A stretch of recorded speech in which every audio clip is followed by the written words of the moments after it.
خبر شامل کرتے ہیں گجرات سے۔ ڈپٹی کمشنر ڈاکٹر خرم شہزاد نے کہا ہے کہ حق خود ارادیت کشمیری عوام کا بنیادی حق ہے۔ اقوام متحدہ کشمیریوں سے کیے گئے وعدے کے مطابق کشمیر میں استصواب رائے کرائے 5 اگست 2019 کے بعد سے مقبوضہ کشمیر میں 9 لاکھ بھارتی فوج کے مظالم اور پابندیوں نے وادی کو کھلی جیل میں تبدیل کر دیا ہے۔ پاکستان کے عوام آزادی کی اس جدوجہد میں کشمیریوں کے شانہ بشانہ ہیں۔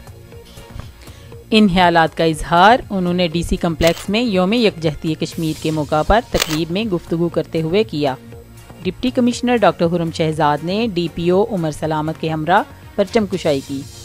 پنجاب پولیس کی چاقو چوبند دستے نے سلامی پیش کی۔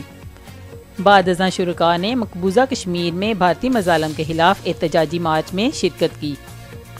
اے ڈی سی جنرل افضل حیات تارڑ، اے سی وقار حسین خان، سی ای او ہیلتھ ڈاکٹر نعیم اختر، سی ای او ایجوکیشن چودھری اورنگزیب، سماجی کارکن خادم علی خادم بھی اس موقع پر موجود تھے۔ ڈپٹی کمشنر ڈاکٹر خرم شہزاد نے کہا کہ مقبوضہ کشمیر کے عوام جدوجہد آزادی کے دوران لاکھوں جانیں قربان کر چکے ہیں۔ قابض افواج کے مظالم، بھارتی ریاست کا جبر ان کے جذبہ آزادی کو کم نہیں کر سکا۔